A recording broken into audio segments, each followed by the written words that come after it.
Previous lecture में हमने study किया solubility and solute solvent interaction.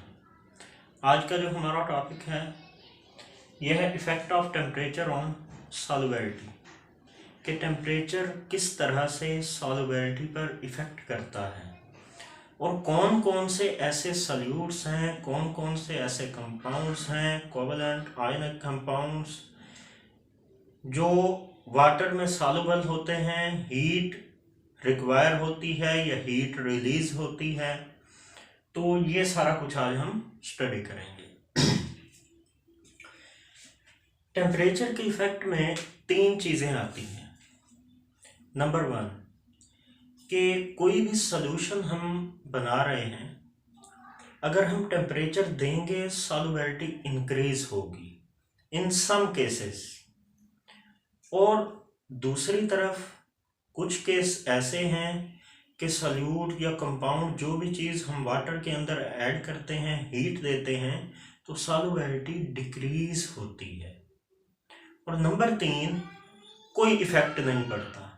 कुछ चीज़ें ऐसी हैं जब उनका सॉल्यूशन बनाया जाए सॉल्वेंट के साथ तो हीट का कोई इफेक्ट नहीं पड़ता। अब हम यही देखते हैं। सबसे पहले हीट इज एब्जॉर्ब्ड, कि हीट एब्जॉर्ब होती है, मतलब हीट रिक्वायर होती है। कैसे? कि ये हमारे पास कोई भी सॉल्ट है, ये सॉल्ट प्लस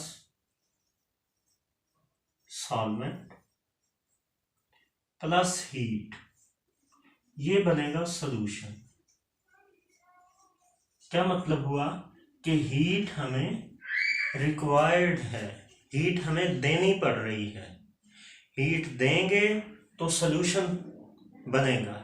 किन केसेस में? जब इस तरह के सॉल्ट्स हम किसी भी सॉल्वेंट के अंदर, लेट अस से वाटर के अंदर जब हम ऐड करेंगे potassium chloride, potassium nitrate, sodium nitrate, तो जब इस तरह के सॉल्ट हम ऐड करते हैं ना सॉल्वेंट में, फिर क्या होता है, हीट हमें देना पड़ती है। हीट देंगे तो सॉल्यूशन बनेगा, हीट नहीं देंगे सॉल्यूशन नहीं बनेगा। अब हीट देने की रीजन क्या है? हीट देने की रीजन ये है,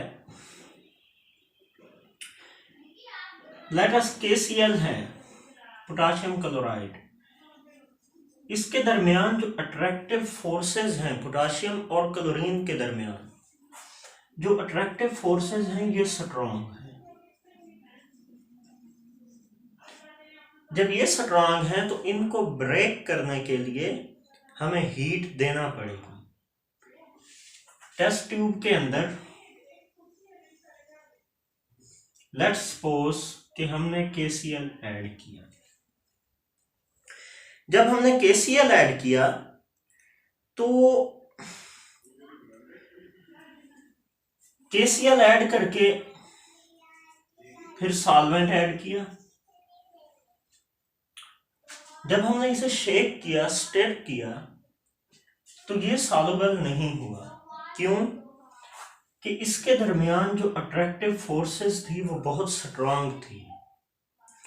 इनकी अट्रैक्टिव फोर्सेस ने सॉल्वेंट लेट्स सपोज वाटर है, वाटर की अट्रैक्टिव फोर्सेस पर ओवरकम पा लिया, इस पर काबू पा लिया, गालिब आ गए। तो ये फोर्सेस वीक, ये स्ट्रांग। जब ये वीक है, पीछे हमने पढ़ा solute solvent solvent solute solvent forces. जब सॉल्यूट फोर्सेस स्ट्रांग हो गई तो उन्होंने सॉल्वेंट यानी कि सॉल्वेंट के मॉलिक्यूल्स के दरमियान जो फोर्सेस थी उन पर ओवरकम पा लिया, तो ये डिसॉल्व नहीं हुआ। अब हमें क्या करना पड़ेगा? हीट देना पड़ेगी।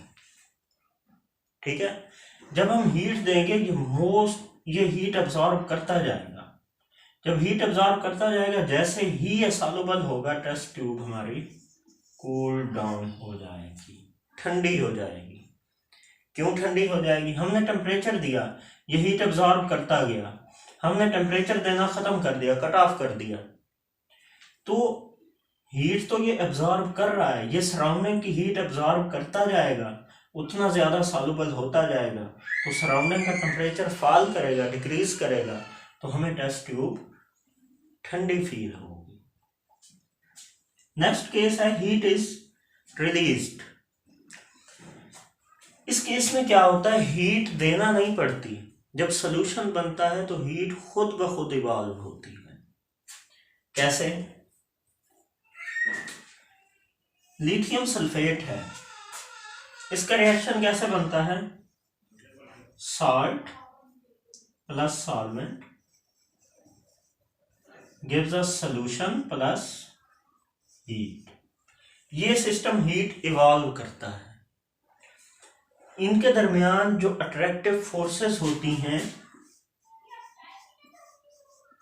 जो अट्रैक्टिव फोर्सेस हैं लिथियम और इस पूरे कंपाउंड के अंदर, लिथियम है, सल्फर है, ऑक्सीजन है, कि जो अट्रैक्टिव फोर्सेस हैं वो बहुत वीक हैं।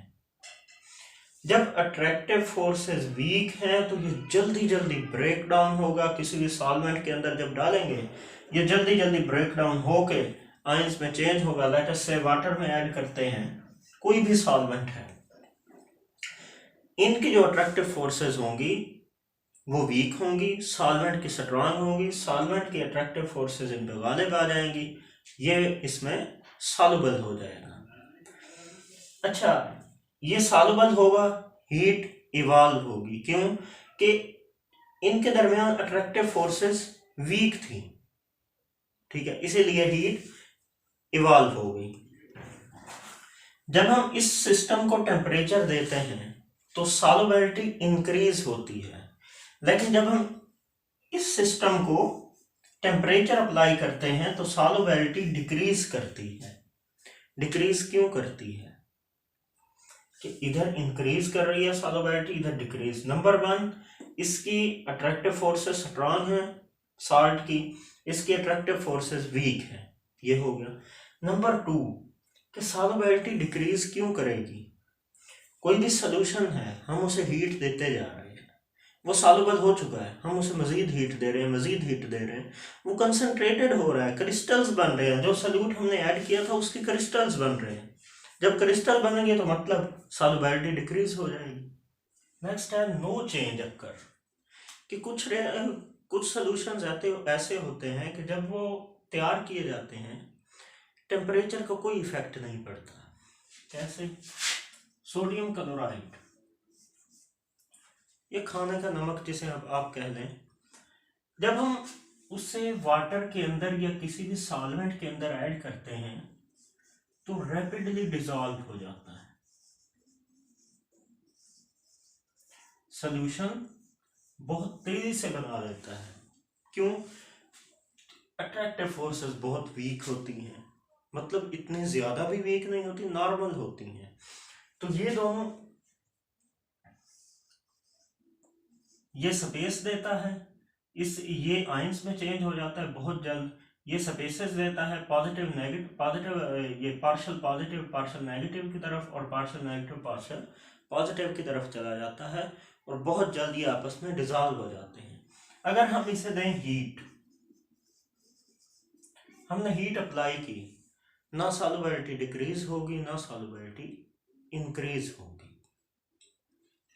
यहां पे इस ग्राफ के अंदर ये देखें, सोडियम क्लोराइड, ये सॉल्युबिलिटी है वर्टिकली और ये टेम्परेचर है हॉरिजॉन्टली। ये है सोडियम क्लोराइड, देखें इसकी सॉल्युबिलिटी थी लेट अस से 30%। जब हमने टेम्परेचर इंक्रीज किया, ये 50, 60, 70, 80 डिग्री तक जब हम टेम्परेचर ले गए, इसके सॉल्युबिलिटी पे कोई इफेक्ट नहीं पड़ा। थोड़ी सी ये लाइन ऊपर की तरफ टर्न हुई है, मतलब कि जब हम 100 डिग्री सेंटीग्रेड टेम्परेचर दे रहे हैं तो इसकी सॉल्युबिलिटी थोड़ी सी इंक्रीज होगी, मतलब ना होने के बराबर इंक्रीज होगी। तो ये लाइन ऑलमोस्ट स्ट्रेट जाती है, थोड़ा बहुत टर्न करती है।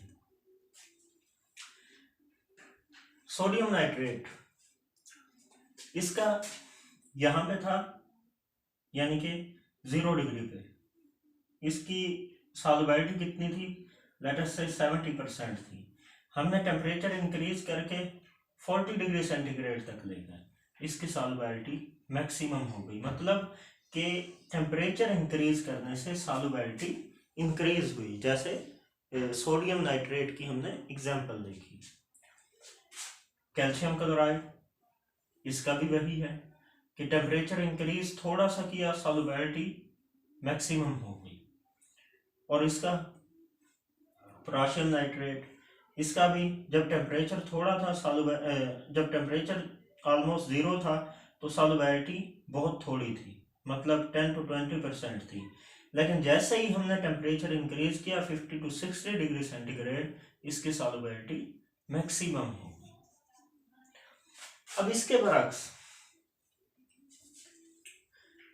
इसकी सॉल्युबिलिटी पोटेशियम क्लोराइड की, इसकी टेम्परेचर इंक्रीज करने से कोई खास इंक्रीज नहीं हुई। और यहाँ पे आप देखें, ये जो हमारे पास साल्ट है, कंपाउंड है, इसकी सॉल्युबिलिटी थी 30%, टेम्परेचर था 0 डिग्री। जैसे हम टेम्परेचर देते गए, ये देखें, ये सॉल्युबिलिटी इसकी डिक्रीज होती गई। मतलब पीछे हमने एग्जांपल देखी कि इसका जब टेम्परेचर बढ़ाएंगे तो सॉल्युबिलिटी डिक्रीज होगी। तो ये है ग्राफ जो बुक में बना हुआ है।